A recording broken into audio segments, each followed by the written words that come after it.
Ça y est, les amis, nous sommes 100. On est arrivé à cette étape intermédiaire qui va nous amener, j'en suis certaine, vers les 1000 les plus abonnés, à construire enfin cette communauté francophone.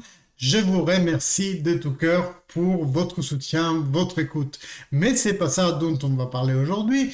On va parler, bien entendu, de la conférence de presse de Massimiliano Allegri près Venezia-Juventus, match qu'on va jouer là-bas, dans la Laguna.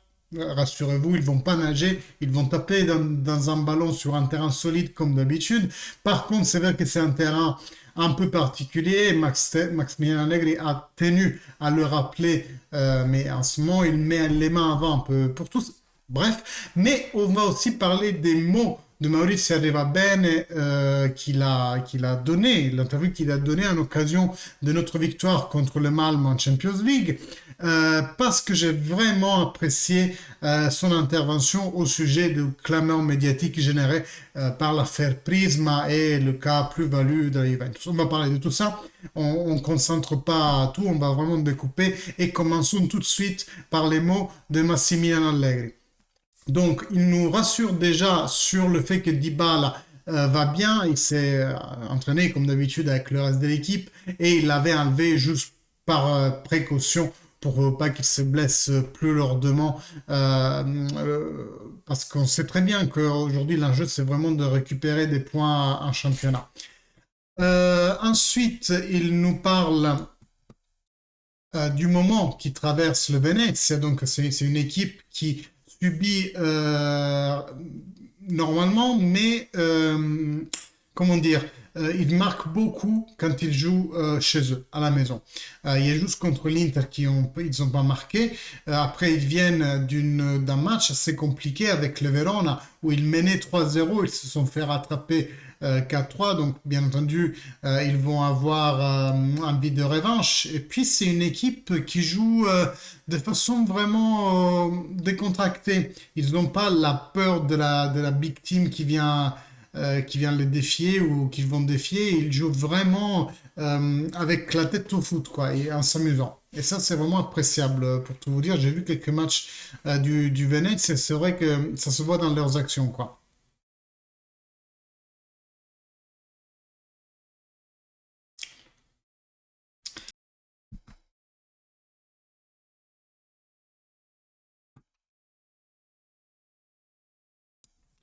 Allegri nous dit aussi qu'il faut qu'on soit plus incisif devant, et ça, on l'a analysé plein de fois dans mes précédentes vidéos.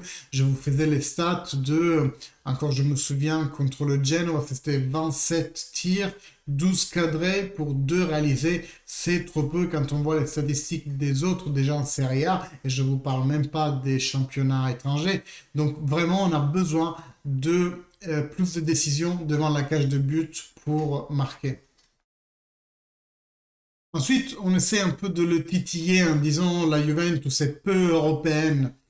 Par contre, là, j'aimerais vraiment vous lire mot par mot, je vous traduis de l'italien en direct.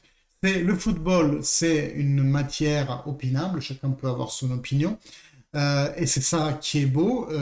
Et beaucoup de monde peut dire beaucoup de choses. Je suis désolé que Milan-Atalanta soit sorti de la Champions League. Le Milan était rentré dans la Champions League, était revenu la jouer après tant d'années, mais avait un pool vraiment dur, plus dur que les autres, et vraiment désolé pour l'Atalanta. La première place est une satisfaction pour la Juventus, mais maintenant, il faut seulement penser au championnat, et c'est là qu'on est à retard. Après, il fait une citation sur Sacchi, parce qu'il a fait des déclarations dans ce sens, que la Juve est peu européenne.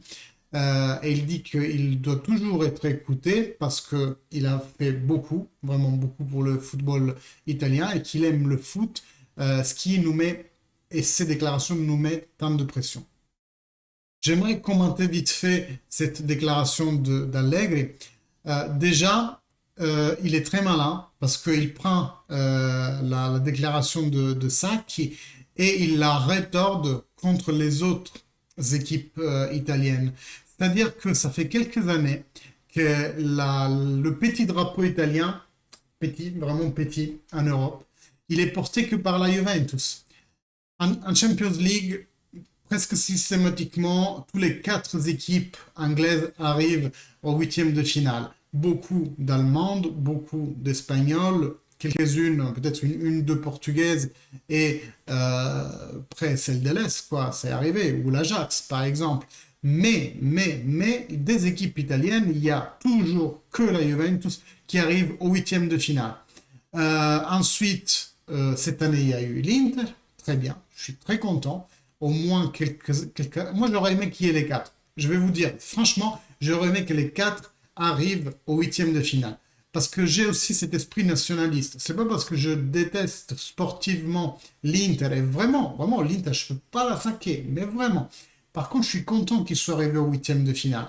Bon, il y a la raison que bien entendu, s'ils sont occupés dans les compétitions européennes, ils vont aussi perdre des énergies, tout autant que nous, dans le championnat. Mais c'est aussi une notion de ramener une certaine valeur au football italien. Parce que le football italien, quand j'étais gamin, dans les années 90, était leader en Europe. Leader. Le Grand Milan, la Juventus, qui a gagné sa dernière Champions League, la Coppa dei Campioni à l'époque, la Coupe des Champions, en 1986, 16, pardon, je m'en souviens encore.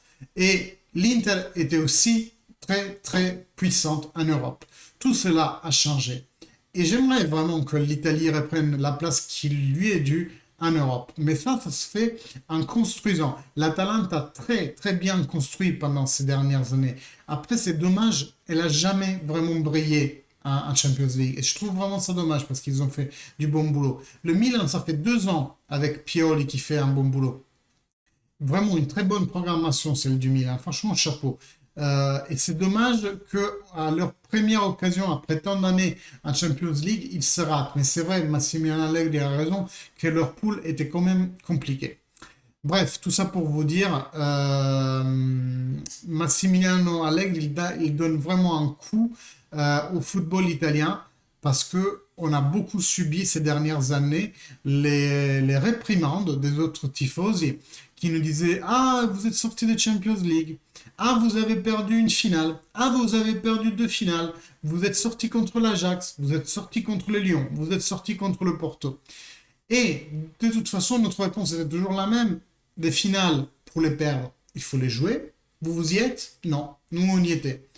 Les huitièmes de finale, pour sortir, il faut y arriver. Vous sortez toujours au pool. Qu'est-ce que vous parlez?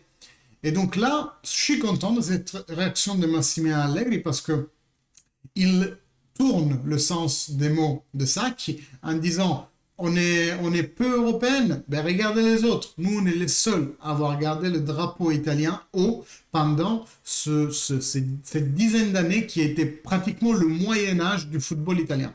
On a vécu dans le Moyen Âge du football italien. Oui, on a vaincu 9 fois le titre. On a perdu juste l'année dernière parce que vraiment, ça a été notre annus horribilis par rapport à nos performances. Cette année, on est encore dans la vague négative, mais on va revenir. Attention, on va revenir. Par contre, qu'on ne nous dise pas qu'on a été une équipe nulle en Europe, parce qu'on a été le seul à porter le drapeau italien. On va passer rapidement sur les mots de Arriva Bene. Déjà, petite nuance. Arriva Bene, il n'est pas sous enquête par rapport à Prism, par rapport aux plus-values. Il a été, attention au mot, hein, il a été écouté, non interrogé, pas comme personne au courant des faits. Beaucoup de journaux s'amusent à ne pas dire écouter, mais à dire interroger. Interroger, ça implique que la personne est sous enquête, ce qui n'est pas le cas. Donc je répète, Maurice Arrivabene, il a juste été écouté par les enquêteurs. Et c'est pour ça qu'il peut se permettre de parler au microphone et de dire vraiment ce qu'il pense de la situation. Au contraire de Pavel Nedved, qui est resté très vague sur la question, parce que lui, c'est une personne sur laquelle il y a une enquête en cours. Donc il ne peut pas se permettre de divulguer quoi qu'il se soit, il doit rester très linéaire. Il a dit juste que Juventus a opéré dans le respect des lois, etc. Nous sommes confiants, tranquilles, nous coopérons avec les autorités. Maurizio Arrivabene à protéger la Juventus. Qu'est-ce qu'il a dit?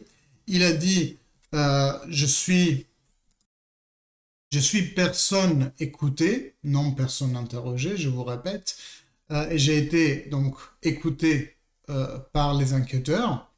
Nous sommes une société cotée en bourse et nous sommes sujets à des contrôles rigides de la part de l'autorité. Après, il ne dit pas quelle autorité, mais je peux vous dire qu'il y a plusieurs organismes de contrôle à l'intérieur et à l'extérieur du monde Juventus.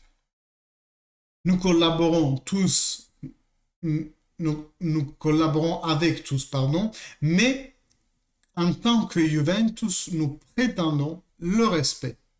Les procès médiatiques, nous ne les aimons pas. Nous respectons les opinions de tous, mais ils doivent être basés sur les faits. Aujourd'hui, il y a un match de Champions League. Les joueurs, ils font leur travail et la société aussi. Mais en gros, là, Maurizio Arrivabene, il tire sur les journaux qui ont fait un procès médiatique à la Juventus, qui ont tout fait pour qu'on semble coupable, alors que non seulement l'enquête n'est pas terminée, mais elle est encore en cours. Elle est encore en cours, cette enquête, on n'en sait rien. Et vous savez, il existe la présomption d'innocence. Tant que l'on ne prouve pas que quelqu'un est coupable, il doit être traité comme un innocent. Chose qui n'arrive pas dans la presse italienne. Et surtout, je ne sais pas comment on dit en français, il y a le secret de l'enquête. Disons qu'on le traduit comme ça. Aucun document, aucun élément, aucune interceptation peut sortir du cadre de l'enquête, être divulgué dans les journaux. Et ça, c'est pour préserver l'image de la personne inquiétée. Parce que on a tendance à faire des procès médiatiques, et c'est sur ça qu'Arrivabene pointe le doigt, parce que ça fait vendre les journaux. Ça fait vendre les journaux de dire un tel est coupable, c'est sûr. Et même si on ne le dit pas, on tourne tout pour que la personne semble coupable.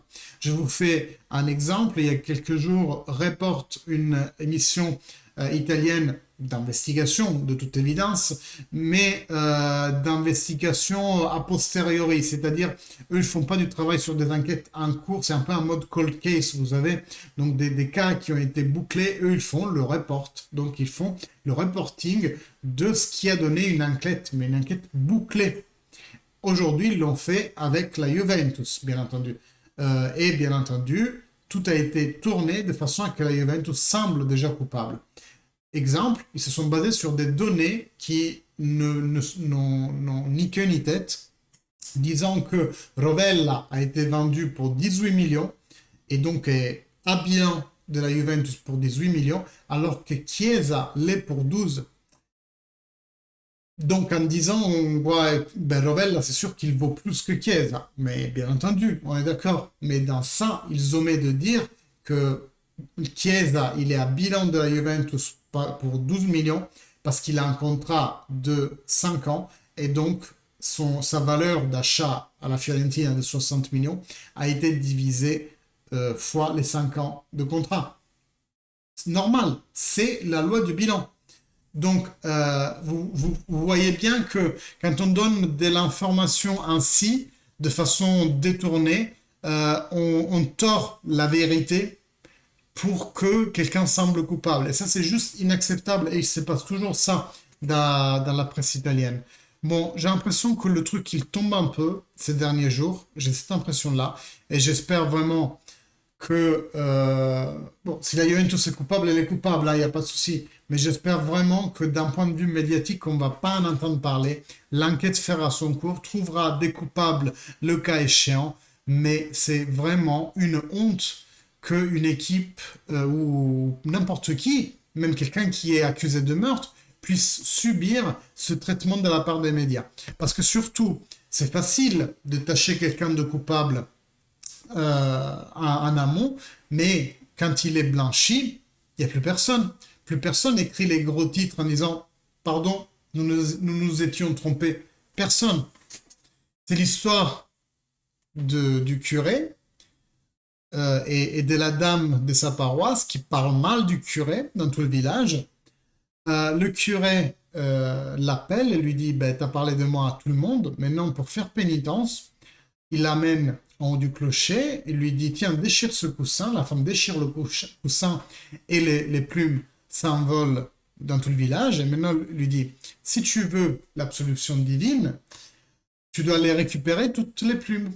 Et la femme dit, mais c'est impossible, je ne serai jamais pardonné par Dieu.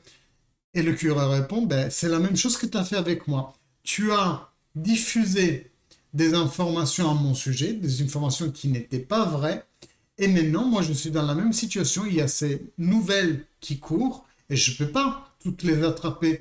Je ne serai jamais capable de blanchir le 100% du préjugé que tu m'as apporté. C'est ça qui est dommage avec les médias, avec le traitement que les médias font de certaines affaires. Juste parce que nous, comme je disais dans une autre vidéo, on aime bien bouffer de la merde. Donc, ils nous font bouffer de la merde. Bref, mes amis, comme dit, on est à 100. Aidez-moi à faire grandir cette chaîne, likez, commentez. On se voit demain, mais peut-être dans la nuit, dans le sens que demain soir, je suis ma live, quoi. Je vais voir un spectacle au Zénith de Paris.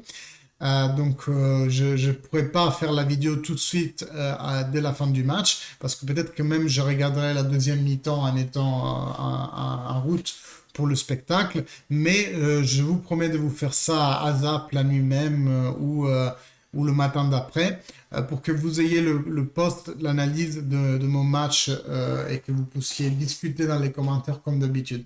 Merci beaucoup de votre écoute comme d'habitude, et fino alla fine les gars, on dit quoi? Forza Juventus!